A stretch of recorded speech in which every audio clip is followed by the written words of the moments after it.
Welcome to Kutch time. The day is January 5th, 2025, and the Detroit Pistons just beat the New York Knicks 121-90, moved to 27-9 in the NBA season. The Pistons blow out the Knicks, only being down 1-0 in the very first minute of action. The Pistons win thanks to lockdown defense. They forced 20 turnovers tonight, with 9 different Pistons players getting at least one steal. Overall, it was 12 total steals, and they also had 11 total blocks sat on that. It was a defensive masterclass, and that's why the Pistons won by over 30. There was so much like it's one of the best Pistons game in the entire season, in the whole past decade, really. Cade is the star.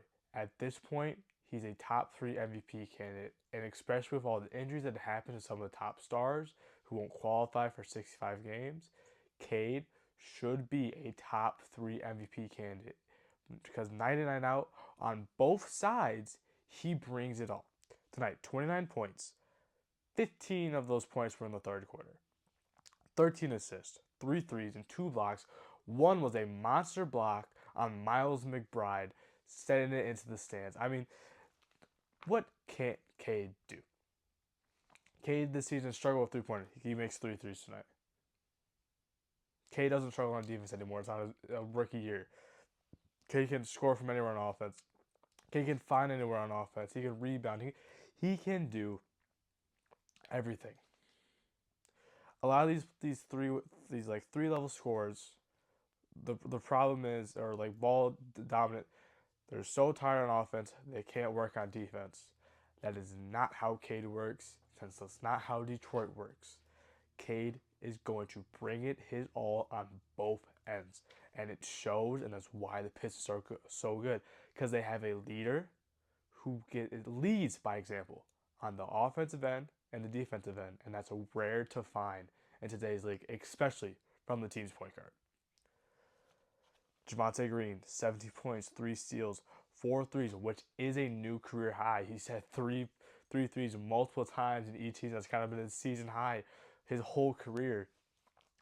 Today, 4 for 6, he makes 4. That's a new career high for him. He had a very nice night yesterday, very nice night tonight. He's just a very nice all-around player, and sometimes he just goes off.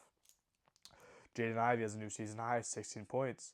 And he did make it 3. So he also scored from all. He was in the inside. He was free throws, mid-range, the three-pointer, doing a little bit of all. He's slowly improving. Now that Karis LeVert out last 2 days, Jaden Ivey needed more of a role, especially tonight. And he stepped up and he did that in a scoring way. Very good nights for him. Danish Jenkins, again, after a monster performance last night, has 12 points, and he has 2 blocks. Danish Jenkins isn't a tall guy. Him getting 2 blocks is insane. Because you really just don't see that from a guy his size. And most of them, he had to jump to get them. They weren't easy blocks. At least the second one. I mean, he's going to do it all for you. Asar Thompson, 10 points, 7 rebounds. He locked down Jalen Brunson all night when he was on him. Sorry. Because Brunson didn't have a very good first half. After that, slow down, and that's really what third quarter on was Pistons all in. But first 2 quarters were still decently close. Second quarter not so much, but first quarter was a 1-point game at the end, I believe. But Asar, whoever he was on, was getting locked. And that's it. Now, hidden hero tonight, not really hidden. I mean, if you watch the game, he was a bit everywhere. B-ball Paul Reed, the man. Every time I see him on the court, he doesn't hurt. He's doing everything. It's hard to see him play and him have a negative effect on the team tonight. 8 points, 8 rebounds. He had 5 offensive rebounds tonight. The Knicks have Mitchell Robinson. Most of the time, Paul Reed was on the floor. Mitchell Robinson is on the floor. Mitchell Robinson, only job is to play defense and to rebound. Mainly to rebound.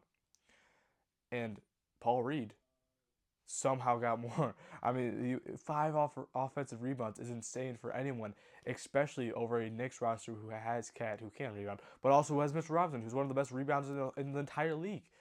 And Paul Reed, with Jalen Duren out, he has to step into a bigger role, and he is. And even when he doesn't have to, and when he just gets random minutes because it's during a blowout, And the Pistons are just like, all right, whatever, just throw whoever in. It feels like when Paul Reed comes in, they start doing well, and they can make somewhat of a comeback or make it a competitive game. It happened in Miami against the Heat. The Pistons were down, I think, 20 at one point. Paul Reed comes in, and he has the best plus minus on the whole team in his minutes. He's the real factor of what brought them back from that game and made it so close to that. Now, obviously, they do lose, but just him being in, replacing again. Jalen Duren was out after like a couple minutes in the third quarter, but Paul Reed is just such a big difference maker. But it's just not played too much because Pistons have Jalen Duren and Isaiah Stewart. So when he plays, he is good. And there's just a couple bad things, just nitpicks. 60 turnovers. I mean, a lot of them were just kind of just bad, just trying to push the ball too much, working too quickly, not letting the game and plays come. Just kind of sloppy ones, but I mean, they said 20, so 16 is a good night comparatively. And usually Pistons have more turnovers even in wins. And then 11 for 16 from free throws. I don't even know if they had a single free throw in the fourth quarter. If they did, it was like two.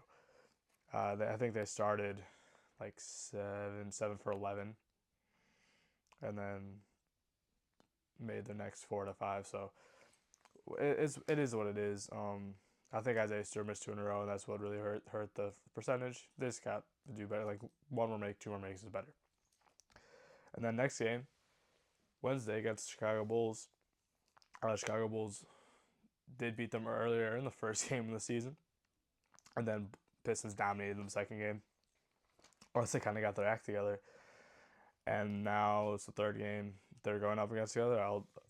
Obviously in the division, so they'll face each other a lot during every season. But Pistons should win that game. It's at home, and hopefully they do. So thank you.